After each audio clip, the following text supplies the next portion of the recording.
Hello. I'm just here for the occasion and all. Um, yeah. By the way, you like this side or this side? What do you think is best? I personally prefer this side because you can see my Duma a lot better. Hey, look, I've been trying to see if I could wrap it all around, but I'll keep working on that. No one really knows what it's for. The the ladies seem to like it a lot, so there's that. Um, by the way, the proper name for it is SNOOD, snood. How weird is that? Well, try to use the word at the next dinner party. Impress your guests. Yeah. Well, um, yeah.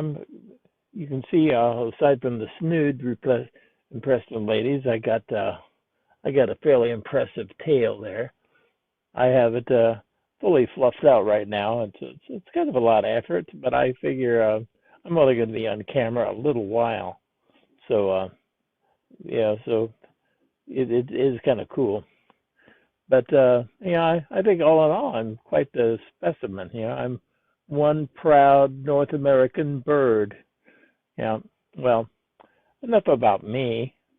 Let's hear about you. Uh, I was just kidding. I don't really care. Uh, well, I'm. I guess I got to go here. I'll see you later. Bye.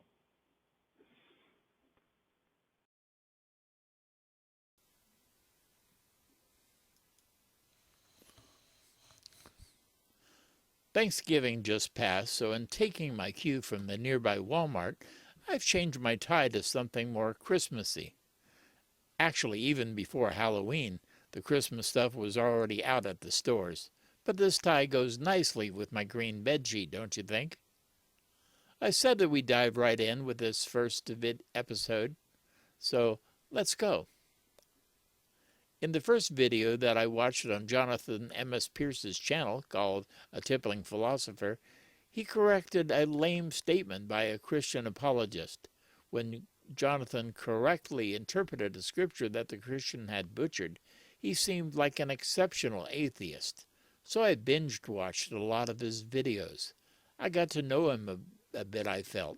I liked his sense of humor, and I could sense his devotion to the truth.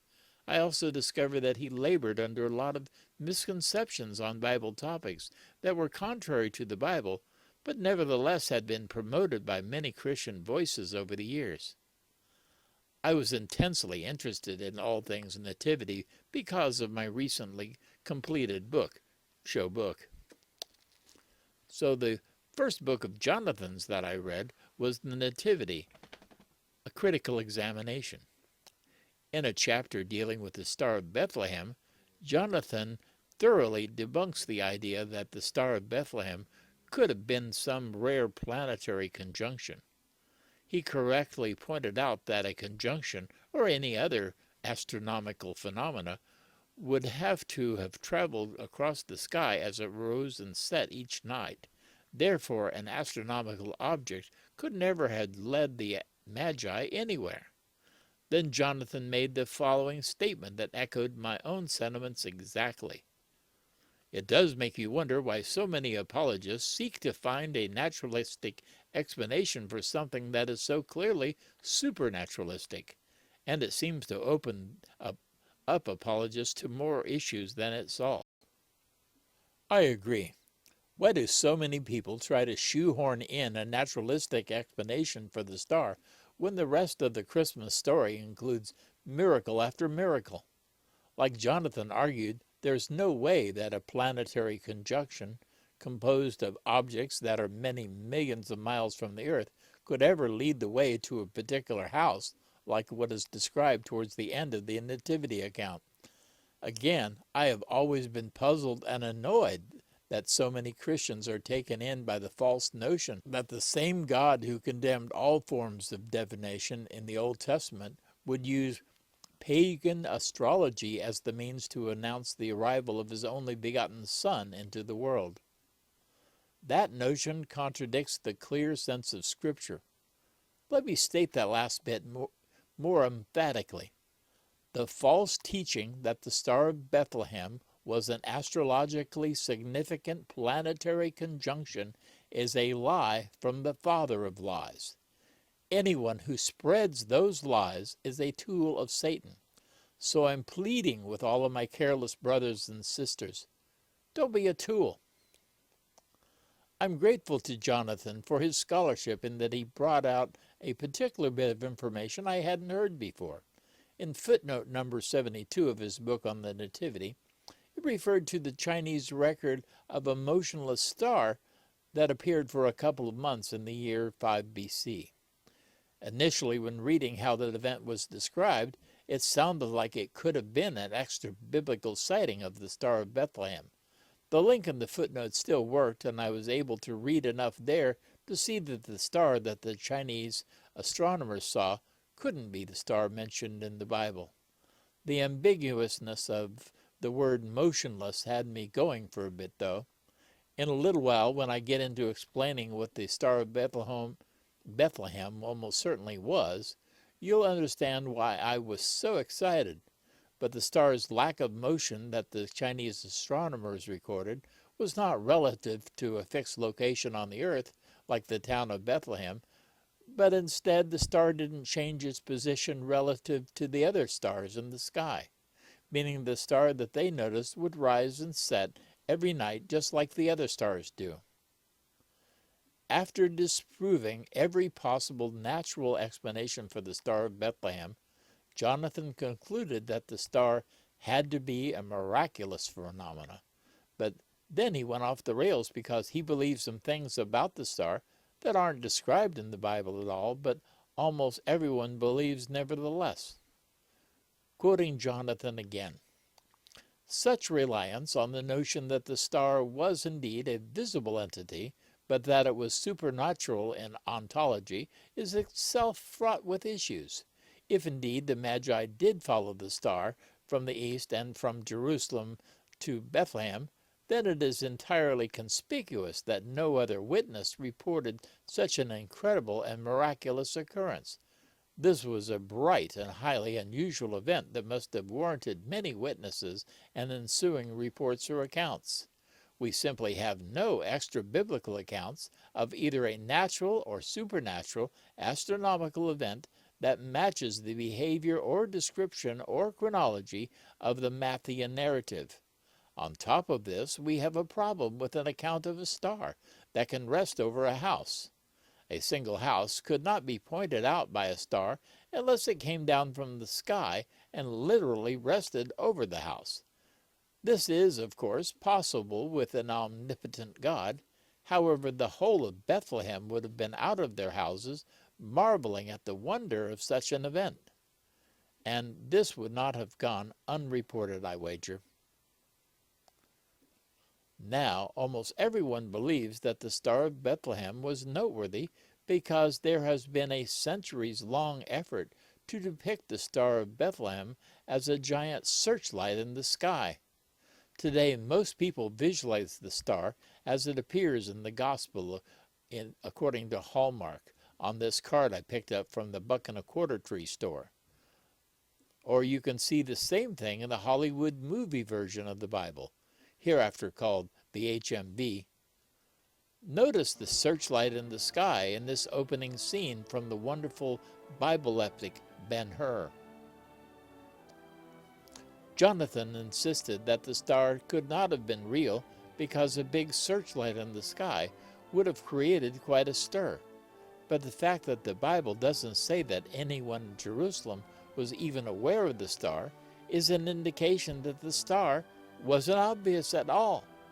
In fact, the star was so subtle that it required star experts from another country to even notice it. That bit of detail is something else that further emphasizes the unremarkable nature of the star. At the end of the chapter that deals with the star, Johnathan made the following bold statement.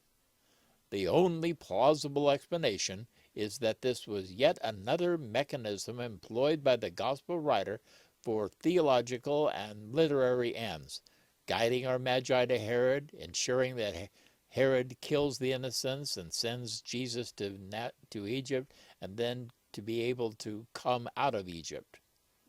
There's a lot to unpack here, but I'll limit myself to his first assertion for now. The only plausible explanation? Really, Johnathan?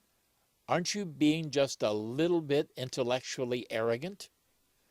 Are you the final authority on whether a plausible explanation exists or not?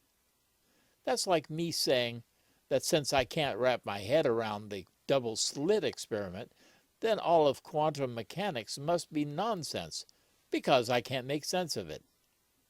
Johnathan, you have underestimated the relentless curiosity of Brain Damage Bob!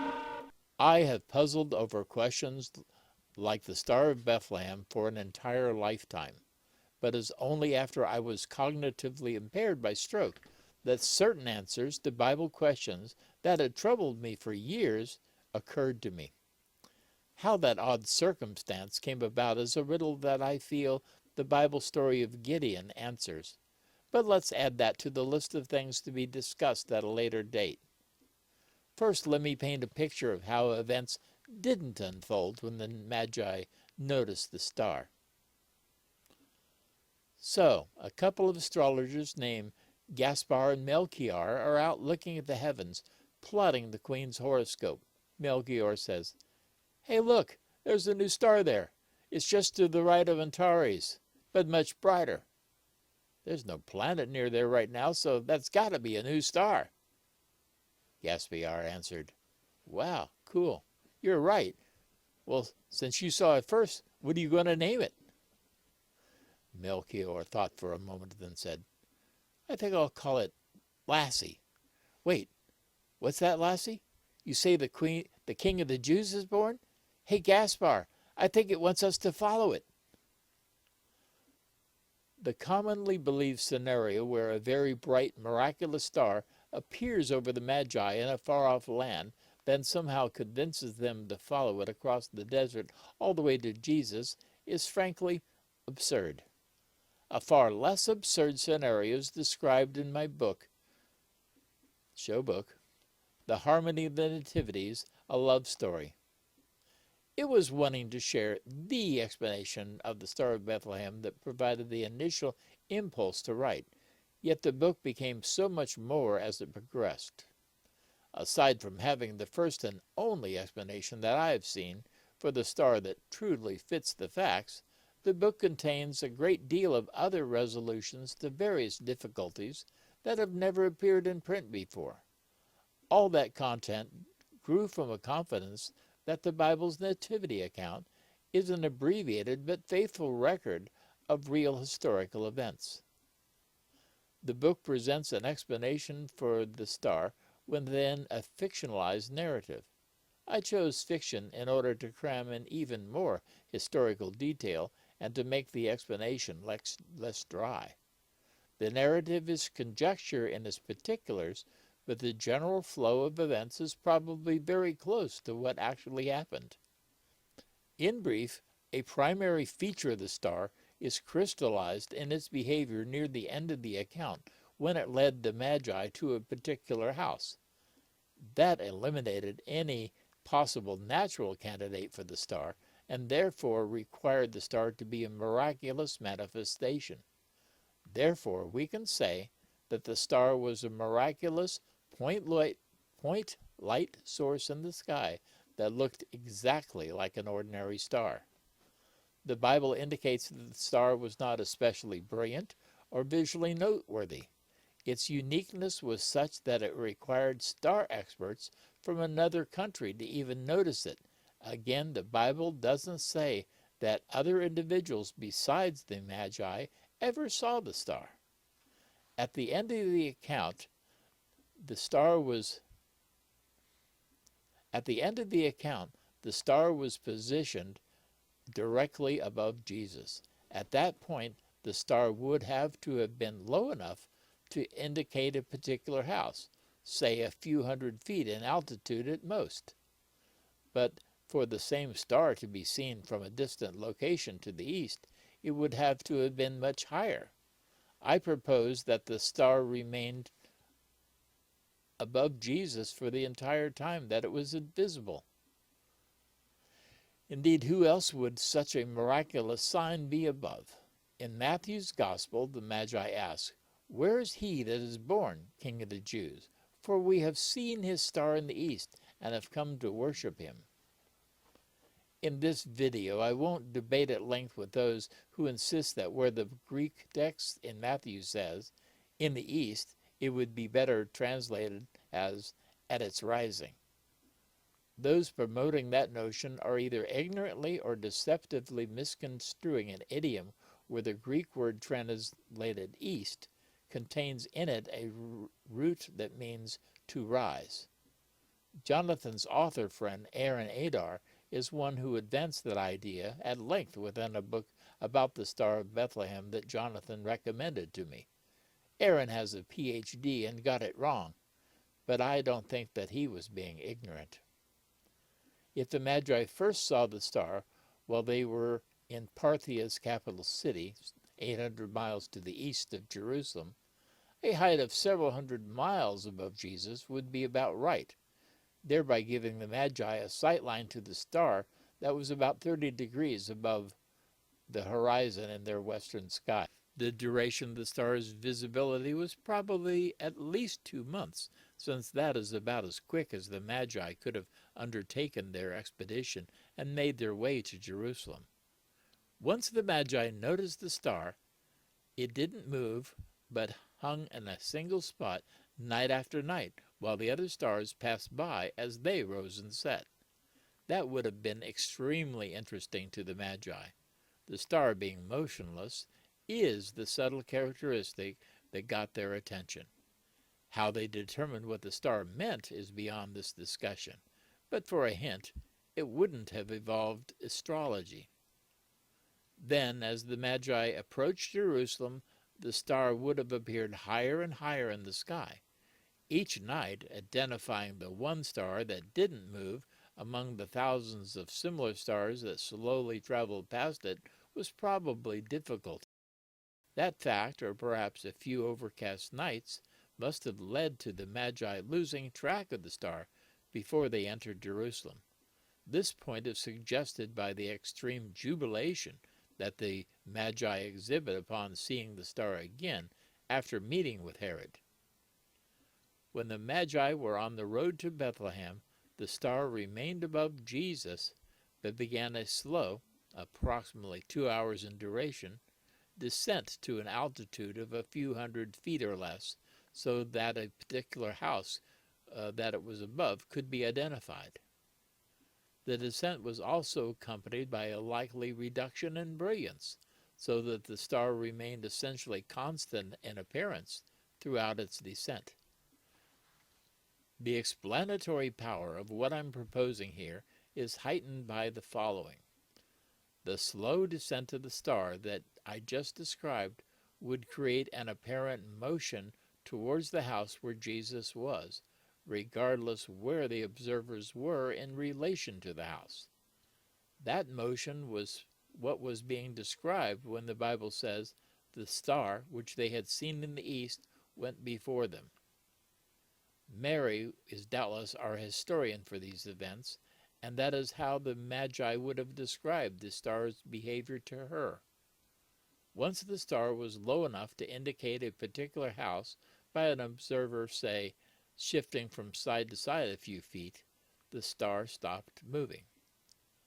The ordinary appearance of the star plus the slow rate of change made it very likely that only the Magi noticed the star or its motion.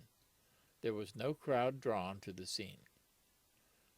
Jonathan was hoodwinked into believing in the giant searchlight in the sky by a long-running campaign of deception. This fits the Bible's description of the Star of Bethlehem in every detail. No other explanation that I have encountered is comparable. But what of you, Jonathan?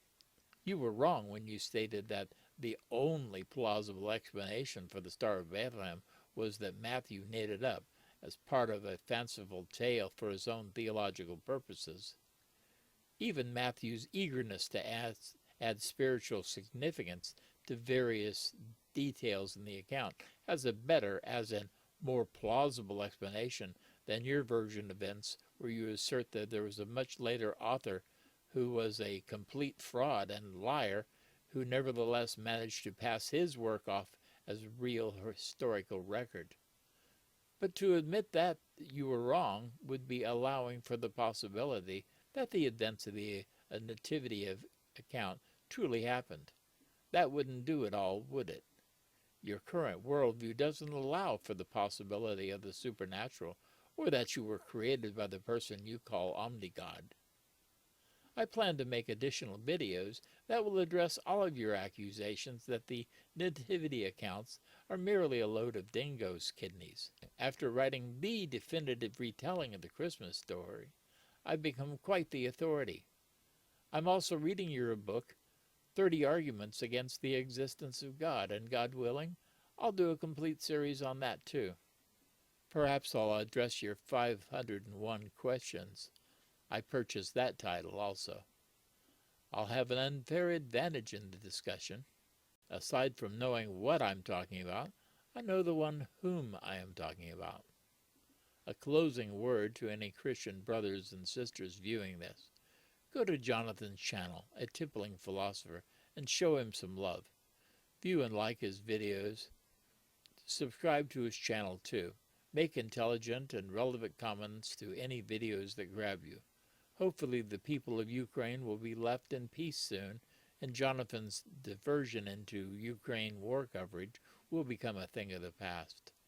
If you have any interest in the nativity accounts, or you enjoy evidence that the Bible is true, I recommend my book, The Harmony of the Nativities, a love story. Every supposed contradiction and difficulty that skeptics have with the nativity accounts are answered by the book's novel and intellectually satisfying explanations. For now, though, get my book. It's a huge bargain on Amazon for $9.99. At that price, I'll get 39 cents a copy. Make me rich. If you are a believer, it would bless and edify you, along with help you to get rid of some misconceptions you might have about the Nativity. That it will look pretty on your coffee table this Christmas. Until next time, I'm Brain Damage Bob. Take care.